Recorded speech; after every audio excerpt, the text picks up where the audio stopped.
Hi. మనిషిగా జన్మ ఎత్తిన తర్వాత ఒక్కసారైనా ఆ జగన్నాథుని దర్శించుకోవాలని అంటారు. అలాంటి పూరి జగన్నాథ స్వామి వారి గురించి తెలియచేయటం, ఆ ఆలయం యొక్క గొప్పతనాన్ని చెప్పడం భాగ్యం. కృతయుగంలో ఇంద్రజిన్యుడు అనే ఒక మహారాజు ఉండేవాడు. అతని భార్య పేరు గుండిచ. ఆ మహారాజు ఎన్నో యుద్ధాలు చేసి ఎన్నో రాజ్యాలు సంపాదించి ఎన్నో విజయాలు సాధించినప్పటికీ అతనికి ఏ రోజూ సంతృప్తి కలగలేదు. ఇంకా అతను బాగా ఆలోచించి ఒక ఆలయాన్ని నిర్మిద్దామని, ఆ ఆలయం ఎలా ఉండాలంటే ఈ ప్రపంచంలోనే అలాంటి ఆలయం ఇంకొకటి ఉండకూడదని, అలాంటి ఆలయాన్ని నేను కట్టించి పేరు ప్రఖ్యాతులు గడించాలని అనుకున్నాడు. నా పేరు ఎప్పటికీ ప్రపంచంలో నిలిచిపోవాలి అని, ప్రపంచమంతా నా పేరు ఈ నేను కట్టబోయే ఆలయం వల్ల మారు మోగిపోవాలి అనుకున్నాడు. అప్పుడు బాగా ఆలోచించిన ఆ ఇంద్రజన్యుడు ఎవ్వరూ పెట్టలేని మూర్తిని ఆ ఆలయంలో ప్రతిష్ఠించాలని, అలా ఎవ్వరూ పెట్టలేని మూర్తిని సంపాదించడం ఎలా అని ఆలోచించాడు. అప్పుడు బాగా ఆలోచించి సాక్షాత్తు ఆ దేవుణ్ణి తీసుకొచ్చి తన నిజ స్వరూపంలో ఉన్న దేవుణ్ణి ఆలయంలో పెట్టి ఎవరూ చేయలేని ఈ పనిని చేసి ప్రతి యుగంలో తనను అందరూ గుర్తుంచుకునేలా చేద్దాం అని అనుకున్నాడు.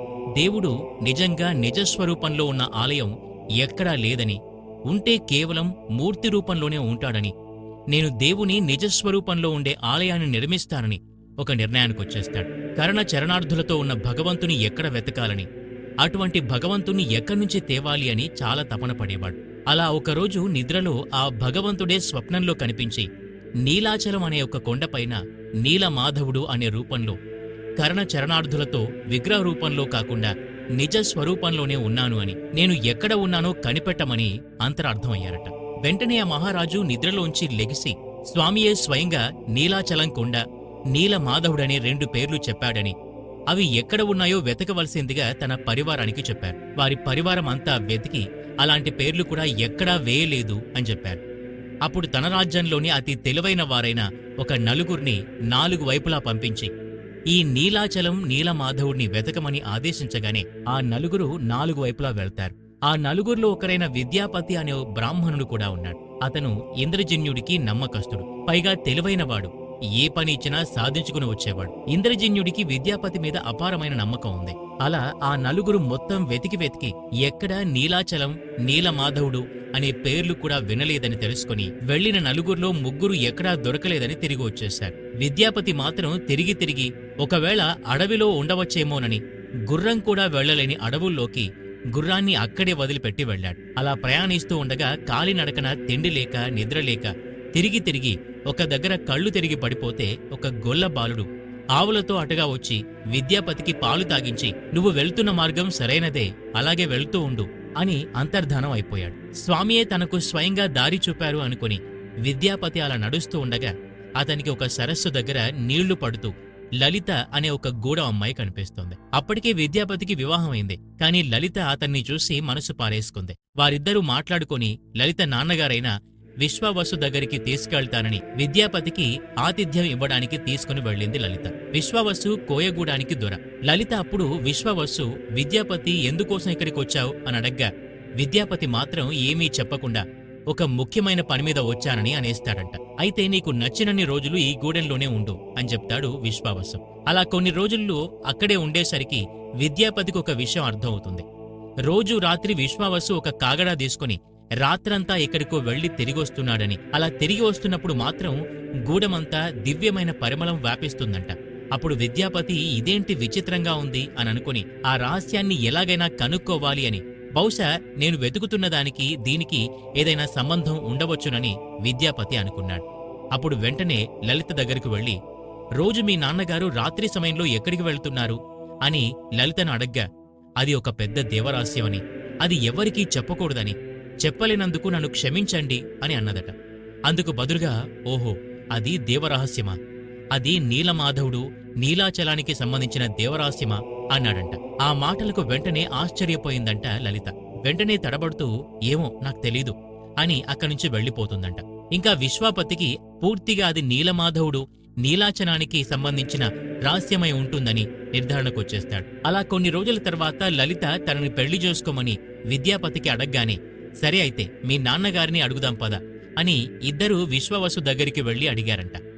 అప్పుడు విశ్వావసు చాలా సంతోషించి నీలాంటి యోగ్యుడు నా అల్లుడు కావటం చాలా సంతోషించవలసిన విషయమని వారిద్దరికీ వివాహం జరిపించాడంట. వాళ్ళ వివాహం చూసి చాలా సంతోషించిన విశ్వవస్సు విద్యాపతితో చాలా సంతోషంగా ఉందని, నీలాంటి యోగ్యుణ్ణి నా కూతురు పెళ్లి చేసుకుంది, నేనైతే నీకు ఏమీ ఇవ్వలేదని, నీకేం కావాలో కోరుకో అని అడిగాడంట. అదే సమయం అనుకున్న విద్యాపతి వెంటనే, మీరు రోజూ కాగడా పట్టుకుని రాత్రివేళ వెళ్తారు గదా, నన్ను కూడా తీసుకెళ్ళండి అని అడిగాడంట. అప్పుడు విశ్వవస్సు వెంటనే చాలా బాధపడి, అది దేవరహస్యమని, అక్కడికి నిన్ను తీసుకెళ్లటం మాత్రం జరగదు అని చెప్పేశారంట. అప్పుడు విద్యాపతి వెంటనే తన భార్య అయిన లలిత వద్దకు వెళ్లి, నేను మీ నాన్నగారిని ఇలా అడిగాను కానీ మీ నాన్నగారు ఒప్పుకోలేదు, ఇంతకీ ఆ దేవరహస్యం ఏమిటి అని అడిగాడు. అప్పుడు లలిత, అది దేవరహస్యమండి, అది ఎవరికీ చెప్పకూడదని మా నియమం అని చెప్పిందంట. అందుకు విద్యాపతి, నేను నీ భర్తను, భార్యాభర్తల మధ్య ఏ విషయంలోనూ దాపరికాలు ఉండకూడదని, భార్యాభర్తలు ఇద్దరూ చెరుసగం అయినప్పుడు ఖచ్చితంగా నీవు నాకు ఆ విషయం చెప్పాలని, సరే నీకంతగా ఇష్టం లేకపోతే నీ ఇష్టం అని చాలా బాధపడ్డాడంట. భర్త బాధను చూసి తట్టుకోలేని లలిత, మీరంతా బాధపడవద్దు అని విషయం అంతా చెప్పేసింది. నీలమాధవుడని భగవంతుడు ఆ నీలాచలం కొండ మీద తన శరీరంతో కొలువై ఉన్నాడని, మా నాన్నగారు రోజు అక్కడికే వెళ్తారని చెప్పేసిందంట. అప్పుడు విద్యాపతి నన్ను కూడా అక్కడికి తీసుకువెళ్లమని అడిగాడంట.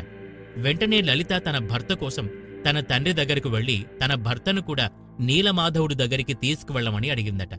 అందుకు విశ్వవసు చాలా బాధపడి, తన ఒక్కడికే సొంతం అనుకున్న నీలమాధవుడు ఇప్పుడు ఇంకొక మనిషి వస్తున్నాడని, ఆఖరికి తన భార్యని గాని కూతుర్ని గాని గూడెంలో ఎవరినీ గాని ఇప్పటి వరకు అక్కడికి తీసుకువెళ్లలేదని, ఇప్పుడు ఇంకొక మనిషి నా నీలమాధవుణ్ణి చూస్తున్నాడని చాలా బాధపడి, తనకు అల్లుడిగా వచ్చినందుకు ఈ పని చేయక తప్పదు అనుకుని వెంటనే విద్యాపతి దగ్గరికి వెళ్లి, సరే నేను నిన్ను అక్కడికి తీసుకెళ్తానని, కాని నువ్వు వెళ్లేటప్పుడు కళ్లకి గంతలు కట్టి నీ చేయి పుచ్చుకుని తీసుకువెళ్తానని, అక్కడికి వెళ్లిన తర్వాత కళ్ల గంతలు తీస్తానని, మరలా తిరిగి వచ్చేటప్పుడు గంతలు వేసి తీసుకొస్తానని చెప్పాడంట. అప్పుడు విద్యాపతి ఒప్పుకొని చిరునవ్వు నవ్వాడంట. ఇద్దరూ వెళ్తున్నప్పుడు విద్యాపతి కొన్ని ఆవాలు తీసుకుని వాటిని ఉత్తరీయం అంచున మూట కట్టి దానికి చిన్న రంధ్రం చేశాడంట. అవి ఏవీ తెలియని విశ్వవస్సు విద్యాపతిని చేయి పుచ్చుకుని తీసుకుని వెళ్తూ ఉండగా దారి పొడవున అతని ఉత్తరువులో ఉన్న ఆవాలు మెల్లగా దారి అంతా జారుతూ ఉన్నాయంట. కొండ దగ్గరికి వెళ్లగానే విద్యాపతి కళ్లగంతలు తీశారంట. వెంటనే అక్కడ ఒక కుండం కనిపించిందంట. ఆ కుండలో ఒక కాకి వచ్చి అందులో మునిగిందంట. సహజంగా రాత్రివేళ కాకులు ఎగరవు. కుండంలో మునిగి పైకి లెగుస్తుంటే ఒక దివ్య విమానం వచ్చి ఆ కాకి ఒక దివ్య పురుషుడిలా మారి ఆ విమానంలోకి వెళ్లిపోయిందట. ఇదంతా ఆశ్చర్యంగా విద్యాపతి చూస్తూ ఉండిపోయాడంట. ఆ కుండం అంత పవిత్రమైంది, అందులో నీళ్లు చాలా పవిత్రమైనవంట. విద్యాపతి అది చూస్తూ, ఈ కుండానికి అంత శక్తి ఉందంటే ఇంకా ఆ నీలమాధవుడికి ఎంత శక్తి ఉందో అని ఇంకొంచెం ముందుకు వెళ్లి చూడగానే అక్కడ ఒక దివ్య రూపంలో అపూర్వమైన స్వరూపంతో విద్యాపతికి దర్శనమిచ్చాడంట స్వామి. అబ్బా, స్వామి ఎంత అద్భుతంగా ఉన్నాడు! ఇది మూర్తియా లేక నిజంగా ఆ స్వామి ఇక్కడే ఉన్నారా? ఆయనకి శంఖచక్ర గదా పద్మాలు ఉండి ఆ పద్మం పైన లక్ష్మీదేవి కూర్చుని కదులుతూ ఉందంట. ఆ స్వామిని చూసి ఆశ్చర్యపోయి నమస్కారం చేశాడంట విద్యాపతి. వెంటనే విశ్వవస్సు, పద ఇక్కనుంచి వెళ్దామని మరలా అక్కడ్నుంచి కళ్లకు గంతలు కట్టి తీసుకుని వెళ్ళిపోయాడంట. విద్యాపతి మాత్రం తన మనసులో స్వామి యొక్క ఆకారాన్ని మనసులో ముద్రించుకున్నాడు. అలా తిరిగి గూడానికి వెళ్లిపోయి విద్యాపతి కొన్ని రోజులు వర్షాకాలం కోసం ఎదురుచూశారంట. ఎందుకంటే తను దారిలో వెళ్తున్నప్పుడు వేసిన ఆవాలు వర్షాకాలంలో మొక్కలై పసుపు పువ్వులు వస్తాయని, వాటిని అనుసరించి తిరిగి ఆ స్వామి దగ్గరికి వెళ్లి రావచ్చని అతని ఆలోచన. వర్షాకాలం రానే వచ్చిందంట. ఇక వెంటనే రహస్యంగా ఆ మొక్కల యొక్క పువ్వుల ఆధారంతో నడిచి వెళ్తే మళ్లీ ఆ కుండం కనిపించిందంట. వెంటనే ఆ నీలమాధవుని దర్శనం చేసుకున్నాడంట. విద్యాపతి చాలా సంతోషించిన, విద్యాప్రతి, నేను వచ్చిన పనిచేశాను, అనుకున్న సాధించాను, ఇప్పుడు వెంటనే మహారాజు దగ్గరికి వెళ్లి అక్కడే ఈ నీలిమాధవుడు ఉన్నాడని చెప్పాలని తిరిగి గూడానికి వెళ్లి విశ్వవస్సుతో, నేను ఫలానా రాజ్యంలో ఉద్యోగం చేస్తున్నానని, నేను మీ అమ్మాయిని కాపురానికి తీసుకుని వెళ్లిపోతాను అని చెప్పాడంట. అందుకు సంతోషించిన విశ్వవస్సు వెంటనే అల్లుణ్ణి కూతుర్ని కానికలిచ్చి అక్కడ్నుంచి సాగనంపాడంట. వెంటనే విద్యాపతి రాజు దగ్గరికి వెళ్లి జరిగిందంతా చెప్పి, నాకు నీలిమాధవుడు కనిపించాడని చెప్పాడంట. వెంటనే రాజు చాలా పొంగిపోయి, స్వామి ఎలా ఉన్నాడు అని చెప్పమని అడగ్గా, అచ్చం అక్కడ ఒక మానవ ఆకారంలో నిలుచుని ఉండి కర్ణచరణాదులతో కదులుతూ దివ్యమైన తేజస్సుతో ఉన్నాడని చెప్పగానే, అయితే పద, నేను వెంటనే అక్కడికి వెళ్లాలని రాజు తన పరివారనంతా తీసుకుని అక్కడికి వెళ్లాడు. కాని విద్యాపతి ముందే చెప్పాడు, అక్కడ గూడానికి ఆ నీలమాధవుడికి అవినాభావ సంబంధం ఉందని, వారు నీలమాధవుణ్ణి వదలరు అని చెప్పాడు. వారు వదలకపోతే ఏమిటి, నేను ఇంద్రజిన్న మహారాజుని అని తన పరివారంతో పాటు తన భార్య అయిన గుండీచని వెంట తీసుకుని వెళ్తూ ఆ గుండీచతో ఆ విశ్వవస్తు ఇన్నాళ్లు ఆ విశ్వవసు నీలమాధవుని దాచేశాడంట. నేను వెళ్లి కొల్లగొట్టి ఇక నుంచి ఆ నీలమాధవుణ్ణి నాకొక్కడికే సొంతమయ్యేటట్టు చేస్తానని పలుకుతూ ఆ గూడెంకి చేరాడంట. కాని ఇంతలో ఒక ఇసుక తుఫానొచ్చి ఆ ఆవాలు పువ్వులున్న మొక్కలు చెదిరిపోయాయంట. మిగిలింది నెక్స్ట్ ఎపిసోడ్లో చూద్దాం ఫ్రెండ్స్.